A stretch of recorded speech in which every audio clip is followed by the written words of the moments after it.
Lo que van a escuchar hoy es, sin duda, la historia más desgarradora jamás registrada en el interior de una prisión. Una historia que cambiará para siempre la forma en que entendemos lo que significa justicia familiar, aplicada sin concesiones, sin sentimentalismos, sin margen para la debilidad.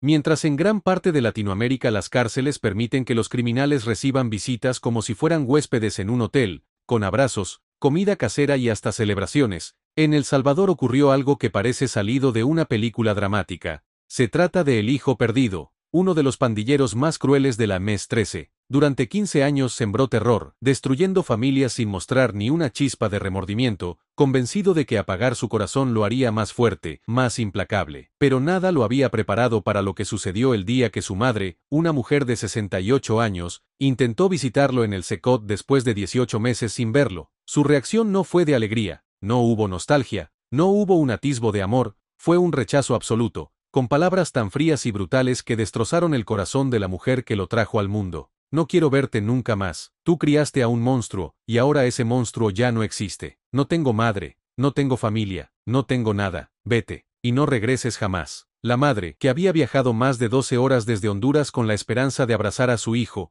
abandonó el Secot con lágrimas incontenibles, rota, sin comprender que lo que presenció no era crueldad, sino la transformación más profunda que un criminal puede experimentar, el rechazo total a todo lo que representaba su vida anterior, incluso al amor incondicional que lo sostuvo por años. Lo más doloroso es que, en muchos países de nuestra región, aún hay miles de hijos perdidos que reciben visitas como si nada pasara. Entran a las salas de las cárceles, abrazan a sus madres, reciben comida caliente y palabras de consuelo, mientras las familias que sufrieron por sus actos cargan con un vacío imposible de llenar. En el Secot la historia es otra. La transformación llega a un punto tan profundo que incluso el amor maternal se convierte en algo que ellos mismos rechazan, porque saben que no pueden seguir aferrados a la misma vida que los llevó hasta ahí. Para comprender la magnitud de lo que ocurrió con el hijo perdido, hay que retroceder en el tiempo y entender su relación con quien siempre lo esperó en casa. Él no era un pandillero cualquiera, durante años usó el amor incondicional de su madre como un refugio que le permitía seguir con su doble vida. En las calles, un hombre temido; en casa, el niño que parecía intocable. Doña Carmen, una mujer humilde de 68 años que se ganaba la vida lavando ropa ajena, sin darse cuenta se convirtió en parte de ese círculo. Durante 15 años lo recibió con los brazos abiertos cada vez que él volvía agotado, cargando con secretos que ella no podía imaginar. Aquella relación, disfrazada de amor, lo ayudó a mantener esa dualidad. La sombra en el barrio y el hijo amado bajo el techo familiar. En más de una ocasión, las autoridades la interrogaron. Fue detenida 7 veces, mintió por él en diferentes países, y hasta escondió objetos comprometidos en su propia casa, todo cegada por un amor maternal que nunca cuestionó nada. Cuando él arrebataba la paz de familias enteras, incluso de niños que tenían la misma edad que él cuando su madre lo arrullaba, doña Carmen seguía preparándole su comida favorita, lavando su ropa sin cuestionar el origen de las manchas. Durante 15 años, ella fue su refugio emocional, el único lugar donde podía fingir que seguía siendo humano, aunque por dentro ya se había convertido en otra cosa. Su casa era su santuario. Ahí encontraba el falso consuelo que le permitía mantener la dualidad más peligrosa, aparentar amor mientras alimentaba el odio. Para él, cada abrazo de su madre era como una máscara que le permitía sostener una mentira, un recordatorio de la inocencia y del amor que había traicionado hacía mucho tiempo. Cada "te amo, hijo" se transformaba, sin que ella lo supiera, en el combustible que lo mantenía en ese círculo interminable. Esto no es un relato exagerado, es un patrón que los psicólogos criminales han estudiado durante años. Han documentado cómo muchos de los más peligrosos se aferran a esos vínculos familiares para seguir funcionando, ocultando lo que realmente son. Y lo más alarmante es que, en gran parte de nuestra región, aún hay miles de hijos perdidos que utilizan el amor de sus madres como refugio emocional para mantener esa doble vida. En lugares donde el sistema lo permite, los criminales conservan esos lazos que los sostienen, presentándose como hijos cariñosos durante las visitas, mientras el dolor de sus actos sigue marcando a decenas de familias. Mientras el hijo perdido decidió romper por completo el vínculo con su madre para completar su transformación y asumir su verdadera conciencia, en muchos países de nuestra región todavía existen internos que reciben visitas con total comodidad, aferrándose a esos lazos que les permiten seguir con una doble vida. Él entendió que aceptar el amor maternal significaba traicionar a todas las familias que habían perdido a sus seres queridos por su culpa. Por eso eligió renunciar a lo único que lo mantenía conectado con su pasado, mientras en otros lugares muchos siguen abrazando a sus madres como si nada hubiera cambiado, manteniendo viva la ilusión de ser buenos hijos dentro de las cárceles.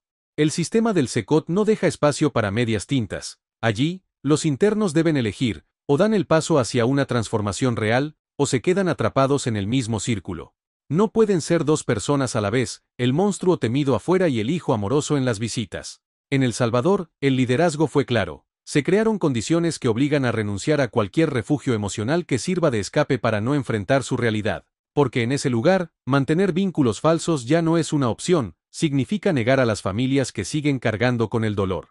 El hijo perdido rechazó a su madre porque entendió que no merecía amor después de todo el sufrimiento que había provocado, y aunque fue un acto que destrozó corazones, también se convirtió en el paso más honesto de toda su vida, reconocer que el amor no podía coexistir con el daño que había causado. Hoy, en El Salvador, hay madres que encuentran un extraño consuelo en saber que quienes les arrebataron la paz han renunciado hasta al amor maternal, mientras en otros países los criminales siguen encontrando refugio emocional sin enfrentar jamás el peso real de sus actos. La diferencia no está en cuánto quieren a sus familias, sino en el sistema, un sistema que los obliga a elegir entre aferrarse a su pasado o dar el paso hacia una transformación completa.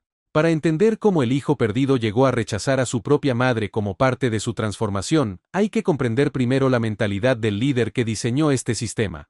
Bukele no asumió el poder con la idea tradicional de que los internos debían mantener vínculos familiares sin importar el daño que hubieran causado. Desde el inicio, entendió algo que pocos se atreven a reconocer, que los criminales más peligrosos se apoyan en el amor familiar como un refugio emocional que les permite sostenerse, continuar con sus actos y, al mismo tiempo, conservar una fachada de humanidad. Cuando estructuró el sistema de visitas del Secot, Bukele no improvisó. Estudió a fondo casos documentados de individuos con conductas extremas que mantenían relaciones familiares aparentemente normales mientras su lado más oscuro se mantenía activo.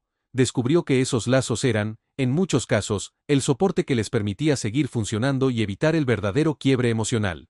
Su objetivo no era simplemente endurecer las reglas. Buscaba algo más profundo. Obligarlos a elegir entre seguir escondidos tras una falsa humanidad o enfrentarse a una transformación total. Cada aspecto del protocolo de visitas fue diseñado con precisión para forzar una decisión definitiva, renunciar a esos vínculos para asumir su realidad, o seguir atados a ellos y permanecer igual. Mientras en otros países se facilitaban visitas familiares como un derecho intocable, en El Salvador se dio un giro radical. Allí, el sistema exige que cada interno se pregunte si realmente merece el amor que recibe, después de haber arrebatado la paz a tantas familias. Cuando los organismos internacionales cuestionaron estas medidas, señalando que eran demasiado duras, la respuesta fue contundente: ¿dónde estaban ustedes cuando estas familias perdieron para siempre a sus seres queridos? La población lo entendió. Hoy, más del 85% de los salvadoreños respalda el modelo, porque han visto cómo un enfoque sin concesiones puede transformar lo que antes parecía imposible de cambiar. La filosofía detrás de este sistema es simple, pero revolucionaria. Quien destruye el amor de una familia no puede seguir usando el suyo como refugio emocional. Quien rompe familias no puede mantener la suya intacta como refugio emocional. Ese principio marcó el destino de El Hijo Perdido y cambió para siempre su relación con su madre. Todo comenzó cuando Bukele tomó una de las decisiones más controvertidas de su presidencia: obligar a los internos a elegir entre mantener vínculos familiares falsos o iniciar una transformación real como seres humanos conscientes. No fue una medida improvisada, era el resultado de años de análisis sobre cómo los criminales más peligrosos utilizaban el amor familiar como un ancla emocional que les permitía continuar con sus conductas sin perder por completo la capacidad de sentir. Bukele sabía que perfiles como el de El Hijo Perdido habían perfeccionado la habilidad de vivir dos vidas, en las calles, como individuos temidos, en casa, como hijos amados que encontraban en su familia la energía para seguir adelante. Era necesario romper esa dinámica. Forzarlos a enfrentarse a una contradicción inevitable: ¿cómo recibir amor cuando habían arrebatado el amor de tantas familias? Cuando presentó el nuevo protocolo de visitas familiares del Secot, muchos de sus asesores le advirtieron que sería visto como una medida demasiado dura, que los organismos internacionales lo cuestionarían e incluso que podría costarle la presidencia. La respuesta de Bukele fue directa y contundente: prefiero ser criticado por obligarlos a elegir entre ser monstruos o seres humanos, que ser aplaudido por permitir que sigan siendo ambas cosas al mismo tiempo. El protocolo se implementó sin pedir autorización a nadie. Ahora, antes de cualquier visita, cada interno debía pasar por un proceso psicológico. Veían fotografías de todas las familias cuya paz se había perdido por sus actos. Escuchaban grabaciones de madres quebradas por el dolor, y luego, cara a cara con la verdad, debían decidir conscientemente si merecían el amor que estaban a punto de recibir. Cuando las críticas internacionales no tardaron en llegar, Bukele respondió con hechos, organizó una conferencia de prensa e invitó a 60 madres que habían perdido a sus hijos por culpa de pandillas. Durante esa reunión, una de ellas, con lágrimas contenidas, dijo: ¿Dónde estaban ustedes para defender mi derecho a abrazar a mi hijo cuando lo perdí para siempre? Ese momento cambió la narrativa para siempre y dejó algo claro: la verdadera defensa de los derechos humanos no está en permitir que los criminales lo tengan todo, sino en exigir que el amor, si va a existir, tenga un verdadero significado y un peso real. La llegada del hijo perdido al CECOT marcó el inicio de la prueba más desafiante del sistema familiar de Bukele, demostrar que incluso el interno más aferrado a su madre podía ser llevado a tomar una decisión irreversible entre mantener vínculos falsos o iniciar una verdadera transformación. Su captura fue especialmente dolorosa para doña Carmen. Después de 15 años de protegerlo sin cuestionamientos, sentía que había perdido al niño que alguna vez había arrullado. Cuando finalmente lo trasladaron al CECOT, el hijo perdido entró con la misma arrogancia de siempre. Estaba convencido de que el refugio emocional que le había ofrecido su madre toda la vida, lo seguiría sosteniendo. Frente a los psicólogos, sus palabras no dejaban lugar a dudas. Mi madre me ama sin importar lo que haga. Ella va a venir a visitarme y todo seguirá igual. El amor de una madre es más fuerte que cualquier sistema. La respuesta fue firme, sin espacio para dudas. Aquí vas a tener que elegir entre recibir un amor que no mereces, o ganártelo siendo alguien distinto. Durante los primeros 18 meses, el hijo perdido se aferró a su vieja creencia de que el amor maternal lo salvaría emocionalmente, como había ocurrido durante años. Pero esta vez no hubo escape. Se encontró con algo completamente nuevo. Un sistema diseñado para enfrentar, sin atajos, la contradicción de recibir afecto después de haber destruido la paz de tantas familias. Cuando doña Carmen finalmente logró obtener el permiso para verlo después de año y medio, tuvo que atravesar el protocolo más duro jamás implementado en el CECOT. Primero, fue conducida a una sala donde le mostraron las fotografías de las 47 personas cuyas vidas se habían apagado por los actos de su hijo, incluidas las imágenes de 12 niños de la misma edad que él tenía cuando ella lo mecía entre sus brazos. Luego, escuchó grabaciones con los lamentos de madres que aún lloraban la ausencia de sus hijos. Al final, una voz la enfrentó directamente con la pregunta más dolorosa: ¿cree usted que su hijo merece recibir amor maternal, después de todo lo que ha hecho? Doña Carmen salió de esa sesión con el corazón hecho pedazos, pero aún con el deseo de verlo. Cuando los guardias la llevaron finalmente a la sala de visitas, él ya no era el mismo. Después de 18 meses de transformación dentro del CECOT, el hijo perdido no pudo seguir sosteniendo la ilusión de que merecía ese amor. Lo que ocurrió a continuación quedó registrado como el momento más impactante jamás documentado durante una visita familiar. La reacción del hijo perdido al ver a su madre después de 18 meses fue tan impactante que, hoy en día, los psicólogos la estudian como uno de los momentos más extremos de transformación emocional jamás registrados en una visita familiar. Doña Carmen entró a la sala de visitas con lágrimas en los ojos, con la ilusión de volver a abrazar al hijo que había amado incondicionalmente durante más de 15 años. Pero lo que encontró al otro lado del cristal ya no era el mismo. Frente a ella estaba alguien irreconocible, un hombre que había completado su transformación y que no podía seguir sosteniendo la contradicción de recibir amor después de todo el dolor que había causado. El hijo perdido la miró con los ojos firmes y con una voz que heló la sala, le dijo: «No quiero verte, no deberías estar aquí, no merezco que me ames». Confundida y desgarrada, doña Carmen respondió entre sollozos: «Hijo, soy tu madre, te amo sin importar lo que hayas hecho, siempre vas a ser mi niño». Pero sus palabras no encontraron el eco que esperaba. La respuesta de él fue aún más dura, imposible de asimilar: «Ese niño ya no existe, lo perdí el día que decidí cruzar el límite. Tú criaste a alguien que eligió el camino más oscuro, y ahora, ese alguien ya no está. No tengo madre, no tengo familia, no tengo nada». Los guardias reportaron que, al escuchar esas palabras, doña Carmen golpeó el cristal, suplicando que la dejara abrazarlo, gritando que era su madre y que tenía derecho a amarlo. Pero el hijo perdido, con una calma que no era frialdad sino plena conciencia, continuó: «Cada vez que me consolaste, sin saberlo, herías a las madres que lloraban por sus hijos. Cada abrazo que me diste fue un recordatorio del amor que ellas ya no podían entregar. No puedo seguir aceptando eso». Lo más desgarrador ocurrió cuando, con el rostro cubierto de lágrimas, doña Carmen le preguntó: «¿Qué quieres que haga? ¿Que deje de amarte?». Él bajó la mirada y respondió, con una voz quebrada pero firme: «Quiero que entregues ese amor a quienes de verdad lo necesitan. Llora por las familias que sufren, acompaña a las madres que perdieron a sus hijos. No vuelvas aquí, no mereces seguir cargando con el dolor de alguien como yo. Doña Carmen salió del Secot con el alma destrozada, pero, por primera vez en 15 años, había visto a su hijo con absoluta claridad, ya no como aquel niño que necesitaba protección, sino como alguien que había decidido, finalmente, enfrentar su verdad. Ya no era aquel niño que buscaba amor, ahora era un hombre que había decidido ser humano real, renunciando a todo lo que lo mantenía atado a una falsa humanidad. El sistema del Secot había logrado lo que muchos consideraban imposible, empujarlo a rechazar el cariño que no merecía, el último paso para completar su transformación en alguien plenamente consciente de sus actos. La metamorfosis de El hijo perdido fue tan profunda que no solo lo cambió a él, sino que transformó para siempre la dinámica familiar que durante 15 años había sido su refugio emocional. Después de aquella visita, en la que se negó a recibir el amor de su madre, comenzó a experimentar lo que los psicólogos llaman liberación de la humanidad falsa, la capacidad de aceptar su realidad y de dejar atrás los vínculos que lo mantenían atado a su pasado. Su rechazo a doña Carmen no fue un acto de frialdad. Fue, en realidad, el gesto más humano que había tenido en su vida, proteger a su madre del dolor de amar a alguien que había causado tanto sufrimiento y proteger la memoria de quienes habían perdido la paz por su culpa, evitando que el amor maternal se convirtiera en una ofensa para ellos. Los guardias contaron que, tras aquella visita, pasó 3 días enteros llorando. No por la despedida, sino por entender que había tardado demasiado en tomar la decisión de protegerla de sí mismo. Con el tiempo, desarrolló lo que los psicólogos describen como amor protector inverso, un amor tan honesto que lo llevó a mantenerse alejado de su madre para siempre.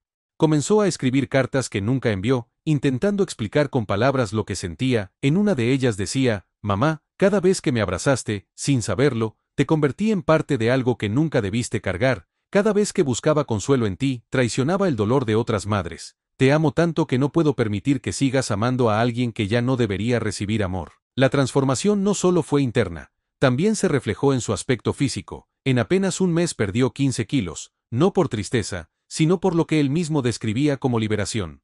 Su rostro cambió. Su mirada, antes fría, ahora mostraba una paz extraña y dolorosa, la expresión de alguien que finalmente había decidido asumir el peso de su humanidad. Los psicólogos confirmaron que su transformación era real cuando comenzó a pedir que le llevaran fotografías de todas las madres que habían perdido a sus hijos por su culpa, con la intención de pedirles perdón, una por una. Su primera carta fue para la madre de Kevin, un niño de 8 años que había perdido la vida en 2018. Señora María, sé que estas palabras no pueden devolverle a Kevin, pero necesito que sepa que rechacé a mi propia madre porque finalmente entendí que no merezco amor maternal después de haberle arrebatado el suyo. Kevin era inocente, yo soy culpable, él merecía vivir, yo merezco cargar con este dolor. El sistema del Secot había logrado lo que muchos creían imposible, transformar a un hombre que durante años utilizó el amor familiar como refugio en alguien que ahora protegía a su familia de él mismo. Pero el impacto más profundo de esta transformación se sintió en doña Carmen. Aquella despedida no solo cambió su relación con su hijo, también la obligó a ver con claridad quién había sido él durante esos 15 años. Tras salir del Secot con el corazón roto, comenzó lo que los psicólogos llaman despertar maternal tardío, ese proceso doloroso en el que una madre comprende que el amor incondicional, cuando se ofrece sin cuestionamientos, puede convertirse en complicidad involuntaria. Durante semanas, doña Carmen revivió cada instante. Recordó las veces que lo consoló sin hacer preguntas, las noches en que lavó ropa con manchas que prefirió no identificar, los momentos en que escondió objetos peligrosos en su propia casa, y las mentiras que dijo para protegerlo. Por primera vez en 15 años, cada recuerdo comenzó a encajar con las noticias que había visto en televisión sobre familias que habían perdido su paz.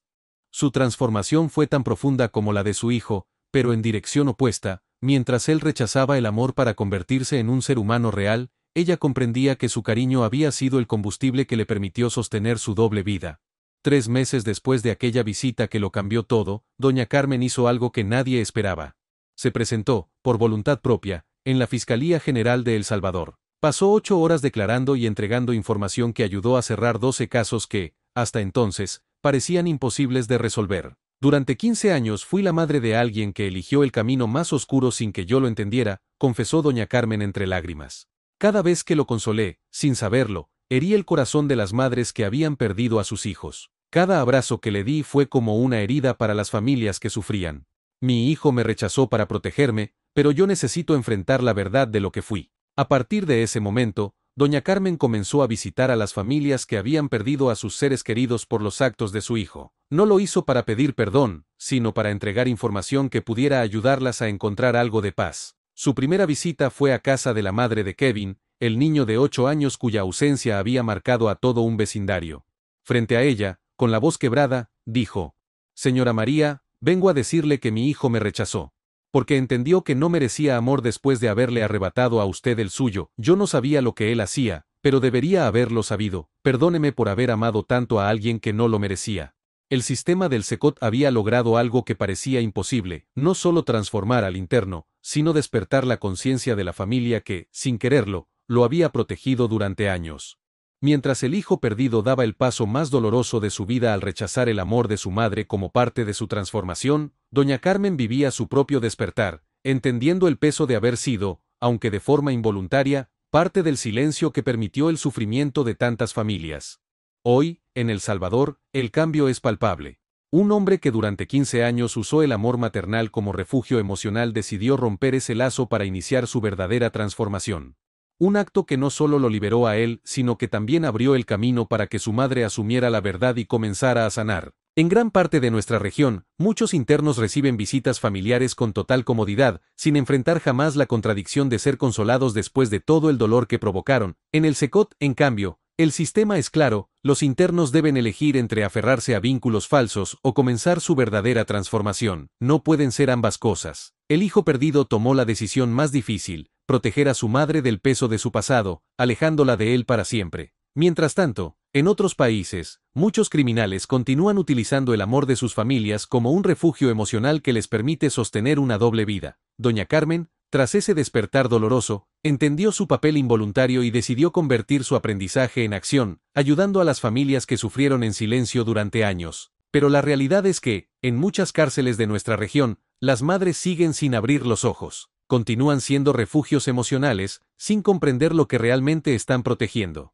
Mientras en El Salvador las familias que perdieron a sus seres queridos encuentran consuelo al saber que aquellos responsables renunciaron incluso al amor maternal, en otros países las madres de víctimas siguen viendo cómo los responsables son consolados, como si ellos también fueran víctimas. La transformación de El hijo perdido es una evidencia poderosa. Los cambios son posibles cuando existe un sistema que obliga a enfrentar la verdad y a renunciar a los vínculos que perpetúan una vida de engaño. Del mismo modo, la comodidad emocional que aún existe en muchas prisiones es la prueba de que nada cambiará mientras esos lazos sigan intactos. No se trata de que los internos en El Salvador amen menos a sus familias. Se trata de liderazgo. Bukele construyó un sistema que los obliga a elegir entre mantener vínculos falsos o abrazar la verdad y convertirse en seres humanos reales. Mientras tanto, en otros países, se sigue protegiendo esos vínculos como si fueran intocables, como si la comodidad emocional estuviera por encima de la justicia. Y aquí está la verdad que duele. El sistema salvadoreño ha demostrado con hechos que la transformación es posible, y los resultados son tan contundentes que generan una mezcla de admiración y al mismo tiempo, de profunda envidia.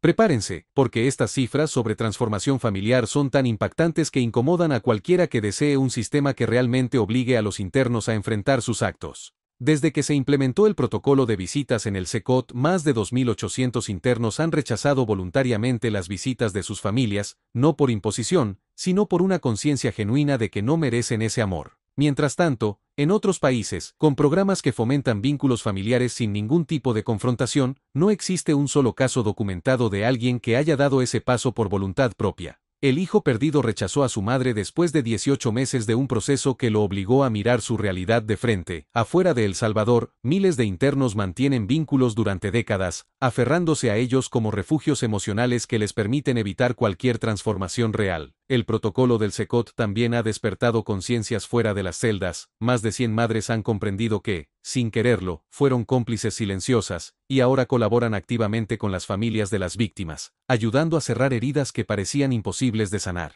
En cambio, en otros sistemas penitenciarios, muchas madres siguen sin cuestionar su papel, protegiendo a quienes causaron dolor como si ellos mismos fueran víctimas. Las confesiones familiares obtenidas gracias a este modelo han permitido cerrar más de 800 casos que habían permanecido estancados durante años, gracias a información clave proporcionada por familiares que finalmente despertaron a la verdad. Pero también está el cambio interno. El hijo perdido, y cientos como él, han desarrollado algo que los psicólogos llaman amor protector inverso, el impulso de alejar a sus familias para protegerlas de su propia historia. En contraste, en otros países, lo que se ve es dependencia emocional, internos que continúan usando el amor familiar como soporte para sostener una doble vida, mientras en El Salvador, madres como doña Carmen recorren barrios y comunidades llevando información y ofreciendo apoyo a las víctimas. En otros lugares, muchas familias siguen visitando a sus hijos como si el sistema fuera injusto con ellos, sin reconocer el daño real que cargan a cuestas, y aquí está la verdadera diferencia, no radica en el amor maternal, ni en la fortaleza de los lazos familiares, ni en la capacidad de transformación. La diferencia está en el liderazgo, un liderazgo que entiende que quien ha destrozado familias no puede seguir refugiándose en la suya como si nada, frente a otros que insisten en proteger esos vínculos como si fueran intocables, incluso cuando perpetúan el dolor. Imaginen por un momento cómo sería si en nuestra región existiera un sistema como el del Secot. Un sistema que llevó a el hijo perdido a rechazar a su madre, no por falta de amor, sino para proteger la memoria de quienes habían perdido la vida por su pasado. Imaginen que, en lugar de seguir utilizando a sus familias como refugio emocional, los internos fueran obligados a enfrentar la verdad y a elegir, mantener vínculos falsos o iniciar una verdadera transformación humana. Imaginen también que las madres que hoy, sin darse cuenta, protegen a sus hijos de la realidad, despertaran y comenzaran a ayudar a las familias de las víctimas, no con palabras, sino con acciones que traigan paz y justicia. Esa no es una fantasía, esa es la realidad que viven hoy muchas familias en El Salvador gracias al modelo de Bukele. Personas que antes se aferraban al amor familiar como combustible para seguir negando su realidad, hoy protegen a sus propias familias alejándolas, renunciando a vínculos que ya no merecen. Las madres, que antes eran refugios emocionales involuntarios, ahora despiertan y colaboran con quienes más sufrieron, y las familias de las víctimas, que antes veían cómo los responsables mantenían vínculos cómodos, hoy saben que esos mismos internos han renunciado hasta al amor con tal de iniciar un camino de conciencia y transformación. Esto mismo podría ser realidad en cualquier país de la región, bastaría con un liderazgo firme, con visión y valor, capaz de implementar un sistema que obligue a los internos a elegir entre sostener una mentira o convertirse en seres humanos verdaderamente conscientes. Imaginen lo que significaría que las madres que hoy, sin quererlo, protegen el silencio de sus hijos, pudieran despertar y comenzar a acompañar a las familias que han cargado con el dolor. Imaginen lo que sentirían las familias de las víctimas si supieran que aquellos que les arrebataron su paz han renunciado a todos sus privilegios emocionales, eligiendo enfrentar su verdad. Una transformación social así sería inmediata. Internos que, al renunciar a refugios emocionales, inician un proceso genuino de cambio. Familias que, al despertar, se convierten en aliadas de la justicia, y un sistema que, finalmente, obliga a todos a mirar de frente las contradicciones de recibir amor después de causar tanto sufrimiento. El Salvador pasó de ser un país donde los internos llevaban dobles vidas, cómodas y sin cuestionamientos, a uno donde deben elegir entre el autoengaño o la verdad. Y eso demuestra que cualquier nación tiene el potencial de lograr lo mismo, un futuro donde nadie pueda esconderse detrás de vínculos falsos para evitar su transformación. Lo que necesitamos en nuestra región es un liderazgo firme que entienda algo básico: quien rompe familias no puede seguir refugiándose en la suya. El éxito del sistema familiar del Secot, que llevó a el hijo perdido a renunciar voluntariamente a sus vínculos, ya es modelo en toda América Latina. Ecuador, Guatemala y Honduras ya aplican protocolos inspirados en El Salvador. Perú y Colombia estudian cómo romper esa doble vida que permite a muchos ser temidos en las calles pero seguir siendo hijos queridos en casa. Incluso países fuera de la región envían delegaciones para entender cómo funciona el sistema que obliga a elegir entre vínculos falsos y verdadera transformación. Mientras tanto, otros países siguen protegiendo esos lazos sin cuestionamientos, permitiendo que muchos se refugien cómodamente y eviten cualquier cambio real. Hoy, el modelo de Bukele es estudiado en academias internacionales como un caso de éxito único, mientras otros sistemas siguen siendo vistos como ejemplos de comodidad y permisividad. La diferencia es clara: uno exige responsabilidad y transformación, el otro, comodidad y silencio. Si sintieron esa mezcla de dolor por doña Carmen y al mismo tiempo, admiración por alguien que decidió convertirse en un ser humano real al renunciar al amor que no merecía, imaginen por un instante cómo sería vivir en un sistema donde los internos deben elegir entre mantener vínculos falsos o iniciar una verdadera transformación. Ayúdenme a que esta historia llegue más lejos, porque nuestros medios nunca la mostrarán. Les incomoda exponer la vergüenza de permitir que tantos sigan encontrando refugio emocional mientras las familias de las víctimas buscan justicia. Denle like ahora, suscríbanse y activen la campanita, porque aquí van a encontrar lo que nadie más se atreve a contar. Cada video es una pieza más de un rompecabezas que nuestra región necesita para salir de esta cultura de comodidad criminal.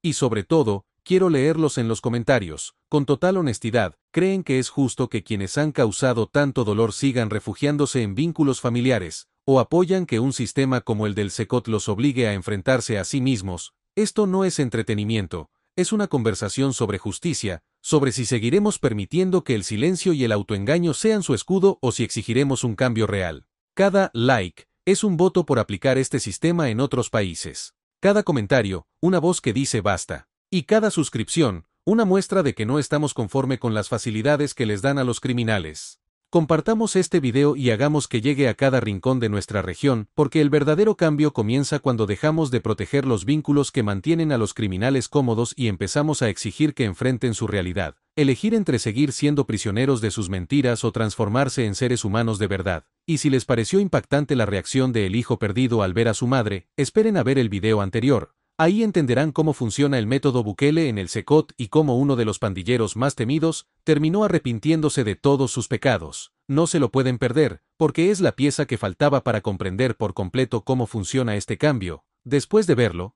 entenderán que la transformación de internos como El Hijo Perdido no fue casualidad, sino el resultado de una estrategia que cualquier país podría aplicar si tuviera líderes dispuestos a priorizar la justicia por encima de la comodidad emocional de quienes causaron tanto dolor. Este canal se está convirtiendo en la voz de la verdadera justicia familiar, la que da paz a las víctimas y desnuda la hipocresía de quienes defienden privilegios que nunca debieron existir. Nos vemos en el próximo video. Y recuerden, mientras en algunos países se siguen protegiendo vínculos que perpetúan la impunidad, Bukele ya demostró que sí se puede obligar a elegir entre una vida de engaño y la verdadera transformación. La justicia familiar existe, solo necesitamos líderes que tengan el valor de aplicarla.